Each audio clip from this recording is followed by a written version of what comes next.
Are you craving some comfort food, but you're still watching your carbs and you'd really like to keep things gluten-free? Get ready, because you can indulge in a gluten-free, low-carb, delicious, mouth-watering chicken pot pie. Now, this isn't just any pot pie. It could be your game changer because it will satisfy all that need for comfort food and still keep your health goals on track.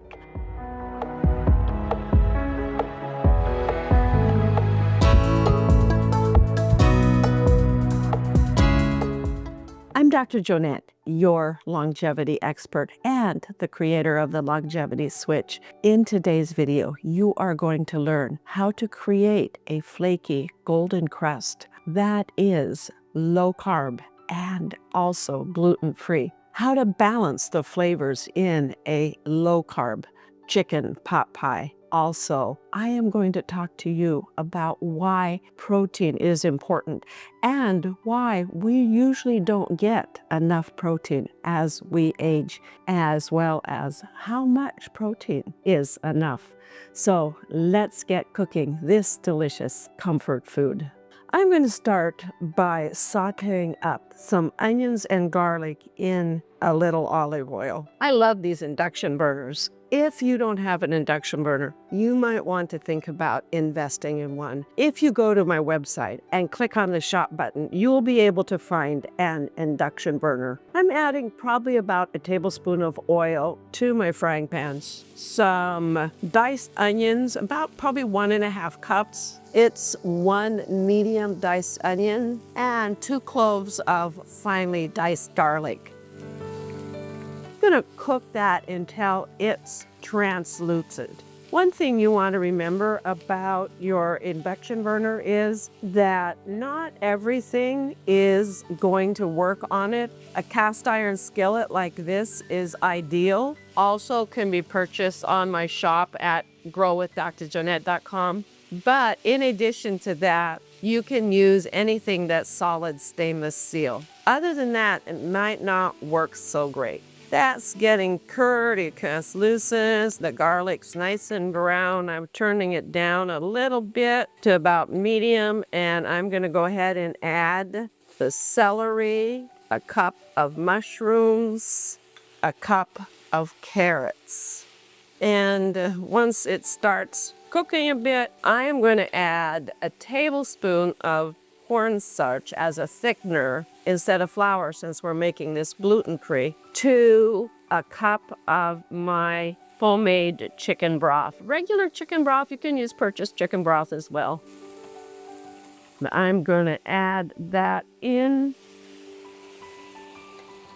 I'll bring that to a simmer. I have pre-cooked, or actually leftover chicken that I had from a chicken I roasted the other night. Growing up in a family of 10, we learned to not waste food. And when there was food left over, which really was actually pretty rare, my mom would make sure that she turned it into some delicious leftovers. And if there was something that we didn't eat, or like vegetable scraps and stuff like that, we had chickens, it got fed to the chickens. So nothing on the farm got wasted. And so as a result, when I have something left over, I try to come up with a recipe where I can repurpose it, reuse it in a different way. We're gonna let that simmer a little bit. I'm gonna actually add in a teaspoon of rosemary as it's simmering, and also a little salt. You like pepper? You can add some pepper in as well. While it's simmering, let's talk about protein. Chicken is a great source of protein, as well as grass-fed beef. Just get your organic chicken, and the best part of the chicken is lean meat. You'll see there's some dark meat here. Again, I didn't want to waste it. Grass-fed beef, fatty fish, all of these are great sources of protein. If you're vegan or vegetarian, then things like legumes, as well as some whole grains, and some of those plant-based proteins that are out there will also work as a source of protein for you. As a physician, one of the things that I have noticed in my patients in the ER, that as we get older, we tend to lose muscle. I'll be 70 years old this year, and And I've even noticed that I've lost muscle. So how can we combat that muscle loss? It's called sarcopenia. One of the ways we can combat it is to increase the amount of protein in our diet. Protein helps us build muscles as well as maintain muscles. And this is starting to stick a little bit, so I'm going to actually add a little extra broth to it. Probably about another half cup or so. So how much protein is enough? When we're younger, about before we hit age 60, the recommended amount is 0.8 to 1 gram of protein per kilogram of ideal body weight. So if you're 5'6", which is kind of the average height for a woman, you want to get about 60 grams of protein in your diet on a daily basis. That's a fair amount of protein, and frankly, that's more protein than a lot of people have in their diet. If you're over the age of 60, then you want to increase that to 1.2 to 1.5 grams per ideal body weight. What that means is you want about 90 grams of protein in your diet as a minimum. Some of the experts even say up to 2 grams per kilogram of ideal body weight. That would be like 120 grams of protein. Again, it sounds like a lot, but you could do a protein smoothie in the morning with 30 grams, chicken breast for lunch, another 30 grams, and maybe some lean grass-fed beef or a fatty fish or something like that, another 30 grams. You've got your 90 grams of protein that you need. It will help you prevent sarcopenia, muscle loss. When we have sarcopenia and muscle loss as we age, we're at risk for things like falls and injuries, and just not being able to stay where we are safely. It's huge to be able to live in your house and be safe throughout your life. Adding plenty of protein in your diet is one of those ways that you can accomplish that. This has been simmering for probably about 5 minutes now, and I'm going to add in the chicken, 1 pound of chicken, the peas, which is about a cup to a cup and a half of frozen peas, and a cup of heavy cream. That's part of what makes this recipe so delicious and gives you that comfort food factor. We're gonna let this simmer a few more minutes, probably another 5 minutes or so. And while it's doing that, I'm going to show you how to make that flaky, delicious, gluten-free crust to put on top of it. Then we'll pop it in the oven, bake it, and enjoy our delicious gluten-free, low-carb, comfort food chicken pot pie. To make the crust for this chicken pot pie, we're going to start with almond flour, 1.5 cups. We're going to add 1/4 cup of coconut flour, a teaspoon of baking soda.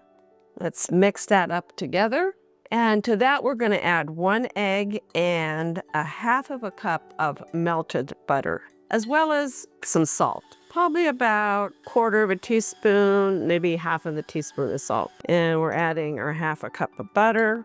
I put the egg in the butter bowl and just beat it a little bit before I add it to my crust.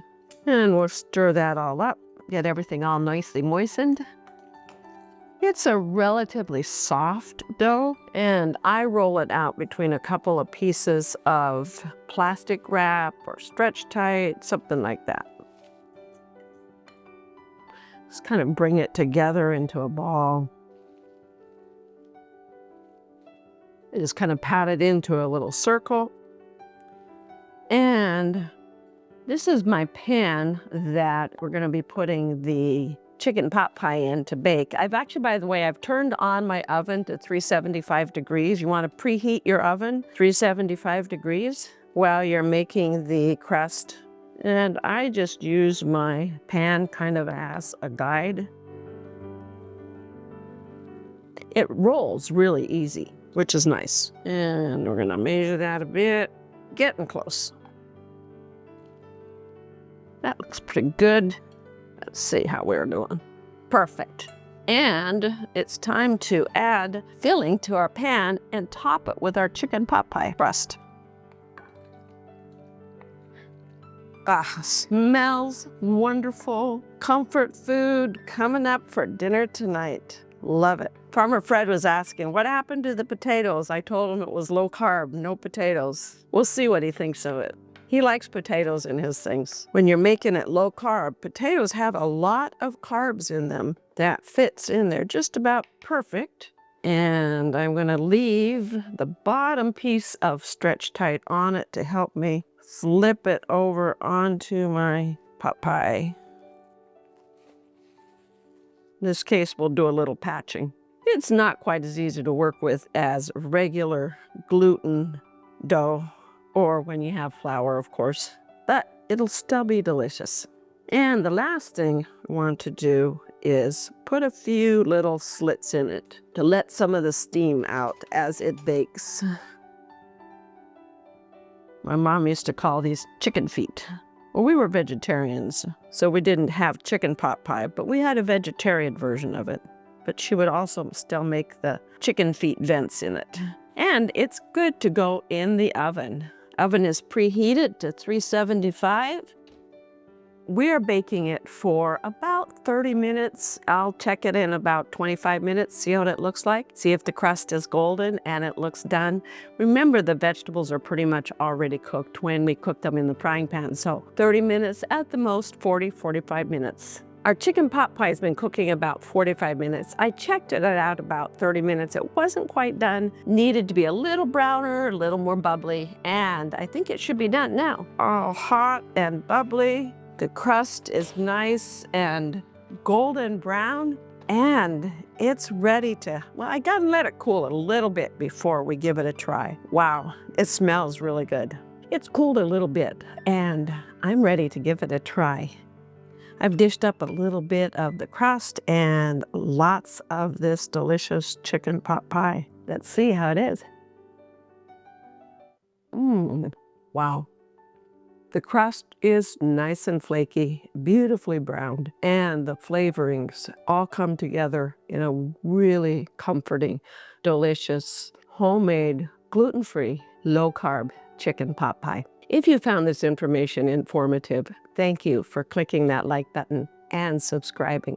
Also, when you go to my website, you'll be able to get the full recipe and be able to print it out. Thank you for joining me today on your journey towards better health. Delicious comfort food can also be healthy and support your journey towards a better, healthier, more vibrant you. It will also help you flip your longevity switch. Until next time, thank you for watching, and we'll see you on the Dr. Joanette channel.